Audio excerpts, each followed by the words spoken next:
Welcome to a special mission that is mission management. इस platform पर आपको management से रिलेटेड सारे वीडियोस तो मिलेंगे ही, साथ ही आपको नेट फर्स्ट बुक की वीडियोस प्रोवाइड की जाएगी। आज हम लोगों ने नया चैप्टर स्टार्ट करना है, जो कि मेरा चैप्टर है sources of financing. Sources of financing में हमने बेसिकली देखना क्या है कि जो कंपनीज़ हैं वो अपने किसी भी प्रोजेक्ट के लिए, ठीक है, किसी भी इन्वेस्टमेंट के लिए कहाँ कहाँ से पैसे आप अपना कहाँ कहाँ से जो सोर्सेज ऑफ फाइनेंसिंग के वो इकट्ठा कर सकती हैं। ठीक है, तो आज हमने यही पढ़ना है। क्या है चैप्टर का नाम? Sources of financing. जो मेरी टॉपिक है उस वो क्या है? सोर्सेज ऑफ फाइनेंसिंग, है ना। तो आगे बढ़ते हैं।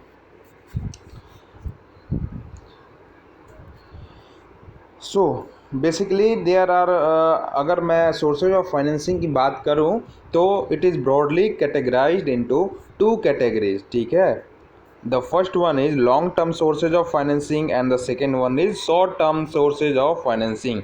लॉन्ग टर्म में क्या क्या होता है? शेयर्स होता है जिसमें इक्विटी एंड प्रेफरेंस दोनों आते हैं, डिवेंचर्स होता है, लोन होता है, लीज फाइनेंसिंग होती है, venture capital and internal accruals. Similarly, if I am talking about short term sources of financing, then it is trade credit, working capital, short term loans, commercial papers and factoring. So next, let's discuss it one by one. So we are discussing about long term sources of financing. हमने क्या बात करनी है? Long term sources of financing. So long term sources of financing में जो मेरा first term था वो है शेयर्स। What is shares? तो शेयर्स की अगर मैं जनरली बात करूं तो देखो, मैं शेयर को कैसे डिफाइन कर सकता हूं। अगर मैं बोलूं कि किसी जैसे एक प्लेट में, मैं सोचो कि एक प्लेट है ना, उसमें उस थाली में, उस प्लेट में सब डिफरेंट आइटम्स हैं हमारे प्लेट्स में, है ना। और हम खाने वाले सपोज करो 3 लोग हैं। ठीक है, 3 लोग हैं खाने वाले। तो जैसे मैं हूँ, 2 और लोग हैं, तो मैं ये बोल सकता हूँ कि इस प्लेट में जो 3 लोगों के खाने हैं तो उसमें एक एक शेयर मेरा भी है ना, एक शेयर मेरा भी है। तो बेसिकली अगर मैं, शेयर की मीनिंग वही होती है। ठीक है, तो शेयर की मीनिंग एक जनरल टर्म में मैंने बताया कि यही शेयर की मीनिंग होती है। द ऑनरशिप, इसकी ऑनर्स, इस थाली में मेरी ऑनरशिप ही तो है ना। तो अब शेयर की एक्चुअल टेक्निकल मीनिंग हमने बात करनी है। So what is the technical meaning of shares? So share is the ownership percentage in company on buying. एक क्या होती है? सर्टेन परसेंटेज होता है, ओनरशिप होता है, ठीक है, एक कंपनी में। The capital of a company is divided into different units are called shares. जो कैपिटल कंपनी की होती है टोटल, वो किस में डिवाइड होती है? डिफरेंट यूनिट्स में। ठीक है, सपोज करो टोटल कैपिटल जो हमारा 1 लाख रुपए है, 1 लाख रुपए है, और एक यूनिट इक्वल टू मेरी क्या है? 10 रुपीज़ है। तो इस 1 लाख रुपए को मैंने क्या कर देना है? डिवाइड कर देना है एक यूनिट से हमने डिवाइड कर देना है। तो ये क्या होगी? हमारी शेयर, है ना। ठीक है, सो अगर मैं टेक्निकल टर्म की बात करूं तो एक्चुअल डेफिनेशन क्या होता है? A share is a movable property. A share is a movable property of a shareholder and he has liberty to transfer his share in the manner prescribed in article of the company. Share basically क्या होता है? एक movable property होती है ना, किसकी? Share holder की। And he has a authority, he has a liberty, कि वो अपनी शेयर दूसरों को ट्रांसफ़र कर सकता है ना। वो किस में प्रोविज़न है? वो आर्टिकल ऑफ द कंपनी में ये प्रोविज़न है कि कोई भी शेयर होल्डर अपने अपने अपने शेयर अगर होल्ड करता हो तो वो अपनी शेयर क्या कर सकता है? ट्रांसफ़र कर सकता है। ठीक है, तो हम बात करें, अगर shares are divided into 2 categories, namely equity shares and preference share. Equity shares and preference share. So let's discuss about equity and preference one by one. So move further. Coming to equity shares. Equity shares को ये आप पहले समझो कि commonly known as ordinary और common share. क्या नाम है? ऑर्डिनरी और कॉमन शेयर हम इसको बोलते हैं। ये क्या होते हैं? Real owner of the company having voting right. ये तो पहले ही बात कि एक कंपनी के जन्म से लेके और मरण तक ये इक्विटी शेयर होल्डर वाले होते हैं। सो इनको क्या बोला जाता है हमने कि रियल ऑनर होते हैं कंपनी के, और इनके पास क्या होती है, वोटिंग राइट्स भी होती है। ठीक है, नेक्स्ट बात करते हैं, also known as variable income security because its dividend is not fix like preference share. अब सपोज करो डिविडेंड की बात करूं मैं, तो डिविडेंड क्या होता है, मेरी एक प्रॉफिट का जो हिस्सा होता है ना, उसको हम जनरली क्या बोलते हैं, डिविडेंड। तो अगर मेरी क्या बोलते हैं इसको, वेरिएबल इनकम सिक्योरिटी हम बोलते हैं किसको, इक्विटी शेयर वालों को। ठीक है, क्यों बोलते हैं कि अगर सपोज करो ये मेरा 100% डिविडेंड है ना, 100% मतलब सपोज करो कितना भी हो, कितना भी अमाउंट का डिविडेंड हो जिसको मैंने 100% मान लिया, और सपोज करो कि हमारे कंपनी में दोनों हैं, प्रेफरेंस शेयर वाले भी है और इक्विटी शेयर वाले भी हैं। तो इक्विटी शेयर वाले क्या है, real owner of the company है। ठीक है, तो इनको पहले प्रायोरिटीज़ नहीं दी जाएगी। ठीक है, पहले 100% अगर ये क्या है, डिविडेंड मेरा है, तो पहले किसको प्रेफरेंस दे जाएगी, ये प्रेफरेंस शेयर वालों को। अगर सपोज करो कि इस पैसे को, ये जो पैसा है हमारा, इसको बांटने में 100% ख़त्म हो गई हमारी, 100% जो इनकम थी आई थी मेरी वो ख़त्म हो गई। इसको बांटने में सबसे पहले हमें प्रेफरेंस शेयर को बांटना है, तो प्रेफरेंस शेयर को बांटते बांटते ये ख़त्म हो गई, तो इनको कुछ नहीं मिलेगा। ये याद रखना, इनको इक्विटी शेयर वालों को कुछ नहीं मिलेगा, है ना। अगर इसमें सपोज करो, अगर इसमें कुछ बच जाता है, अगर इसमें कुछ बच जाता है तभी इक्विटी शेयर वालों को मिलेगा। इसलिए कभी मिलेगा कभी ना मिलेगा, तो इसलिए इनको क्या बोलते हैं, वेरिएबल इनकम सिक्योरिटी, है ना। सो अगर मैं बात करूँ नेक्स्ट, फिक्स्ड वैल्यू और nominal value, example 1 share equal to 10 और 1000। एक शेयर की वैल्यू क्या होती है, हमेशा एक सर्टेन वैल्यू में होती है ना। कैसे कि मान लो एक शेयर की जैसे बात करूं मैं, या तो 10 होगी, या तो 100 होगी, या तो 500 होगी, मतलब मल्टीपल में होंगे 10 के। ठीक है, तो ऐसे नहीं होंगे कि 87.9, ठीक है, 10.11, ऐसे नहीं होंगे, है ना। जब भी होंगे क्या, एक एग्जैक्ट एक नॉमिनल वैल्यू होगी मेरी इक्विटी शेयर्स की वैल्यू। क्या क्या हो सकते हैं, जैसे like 1 share equal to 10 rupees, 1 share equal to 100 rupees, etcetera and etcetera. So transferability की बात करूँ मैं, तो equity share can easily transferable and e redeemable. हमें उसको रिडीम नहीं कर पाऊंगा, है ना, हम उसको रिडीम नहीं कर पाएंगे, किसको, इक्विटी शेयर को। ठीक है, तो ये हमारा क्या होता है, इक्विटी शेयर्स के कैरेक्टरिस्टिक्स। ठीक है, अब हमने बात करनी है प्रेफरेंस शेयर। प्रेफरेंस शेयर को आप नाम से समझ सकते हो, प्रेफरेंस मतलब प्रेफर करना। ठीक है, अगर कंपनी में डिविडेंड होती है कुछ भी 100%, सपोज करो कुछ भी मेरा सम है जो 100% के इक्वल है डिविडेंड, तो सबसे पहले प्रेफरेंस शेयर अगर हमारे कंपनी में है तो सबसे पहले किसको प्रायोरिटीज़ दी जाएगी, प्रेफरेंस शेयर वालों को। And basically these are the not owners of the company, है ना। तो सबसे पहले किसको, प्रेफरेंस शेयर को क्या दी जाएगी, डिस्ट्रीब्यूट की जाएगी डिविडेंड, इसलिए इसको बोलते हैं प्रेफरेंस शेयर्स। अब नेक्स्ट बात करते हैं, this is hybrid source of financing because it have some characteristics of equity and some debentures. ये दोनों इसमें प्रेफरेंस शेयर में दोनों कैरेक्टरिस्टिक्स होते हैं, इसलिए हम इसको क्या बोलते हैं, हाइब्रिड क्या बोलते हैं, हाइब्रिड सोर्स ऑफ फाइनेंसिंग। क्या होता है, कुछ इक्विटी के भी इसमें क्या होता है, लक्षण होते हैं, और कुछ डिवेंचर्स के भी कैरेक्टरिस्टिक्स होते हैं, इसलिए हम क्या बोल सकते हैं इसको, hybrid source of financing. And generally do not enjoy voting rights, do not enjoying voting rights, ये वोटिंग राइट्स को एंजॉय नहीं करते हैं। And claim of preference share is prior, जो मैंने बात की कि डिविडेंड सपोज करो मेरा है, तो इसमें सबसे पहला क्लेम किसका होगा, प्रेफरेंस शेयर का ही होगा, है ना।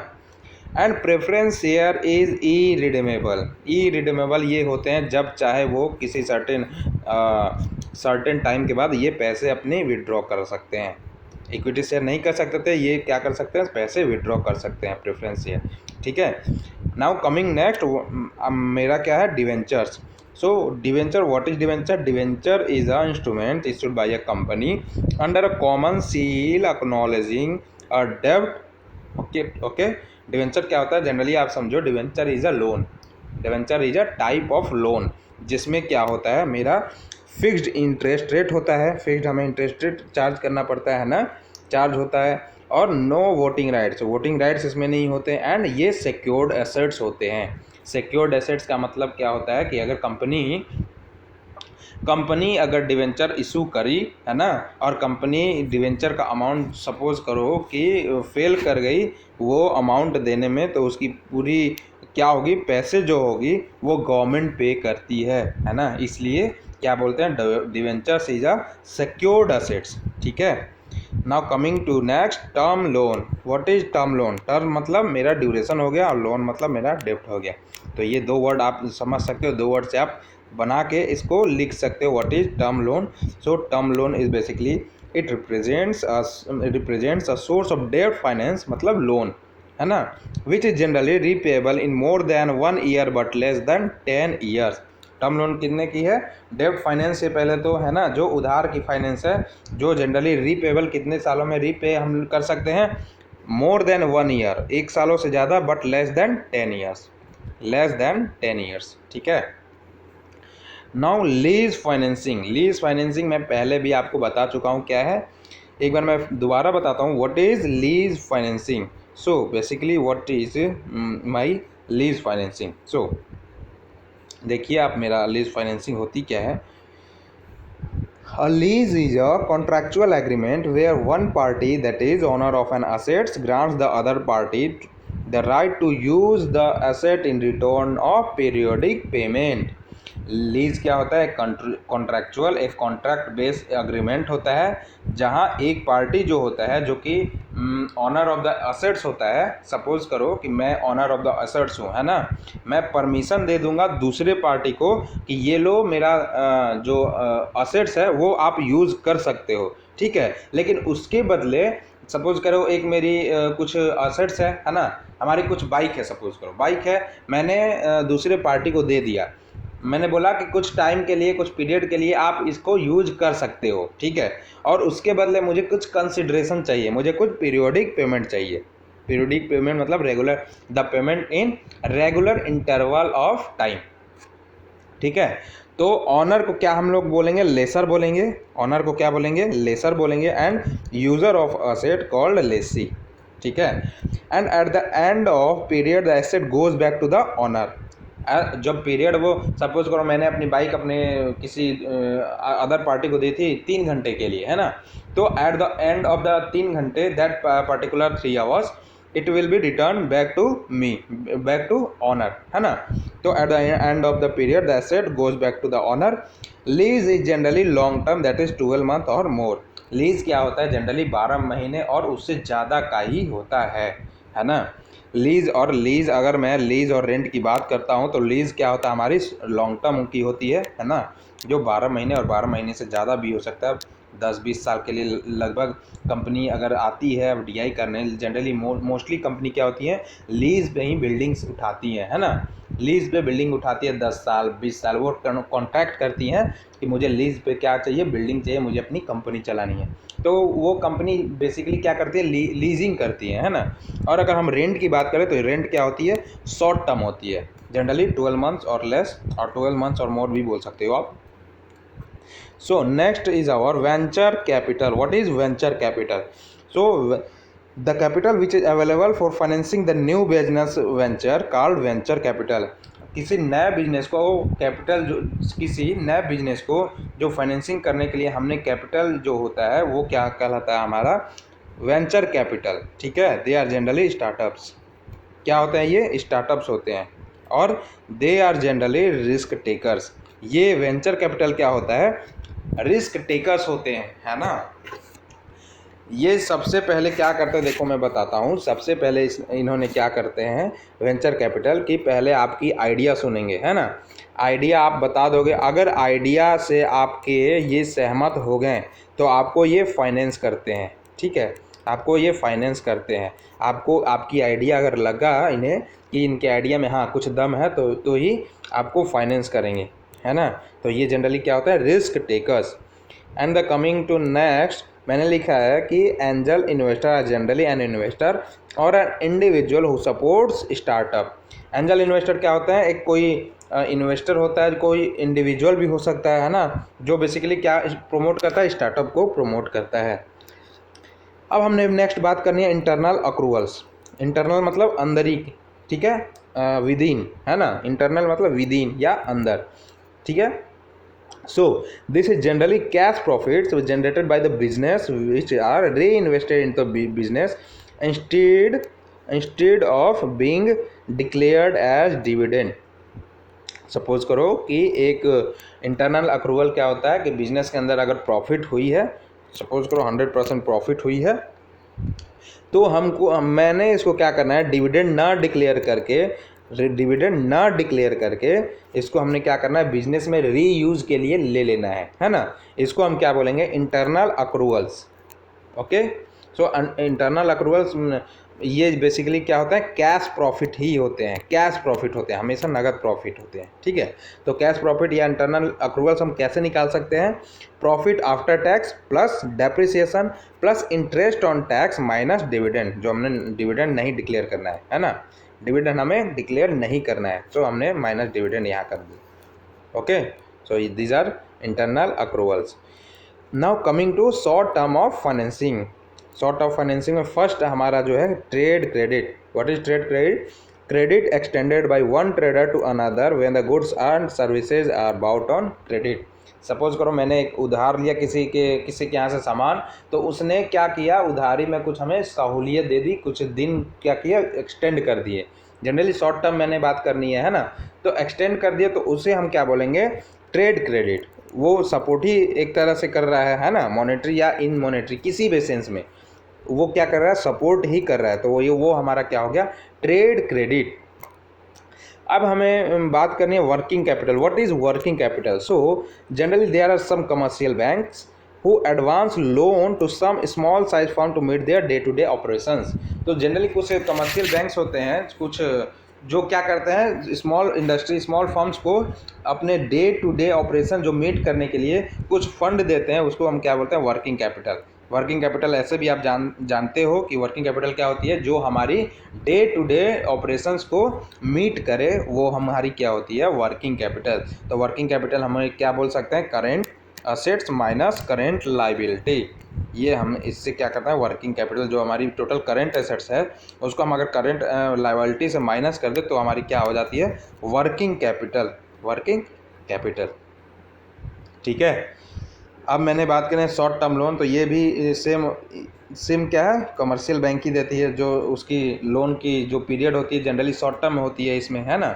अब नेक्स्ट आते हैं हमने commercial papers. Commercial papers, what is commercial paper? So these are also short term sources of financing. In this is instrument of money market. पहली बात तो ये मनी मार्केट के इंस्ट्रूमेंट होते हैं, है ना।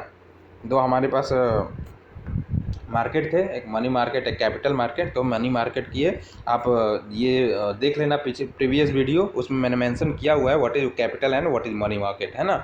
So this is the instrument of money market and unsecured and negotiable instrument. ये बेसिकली क्या होता है, अनसिक्योर्ड होता है और नेगोशिएबल इंस्ट्रूमेंट होता है ना।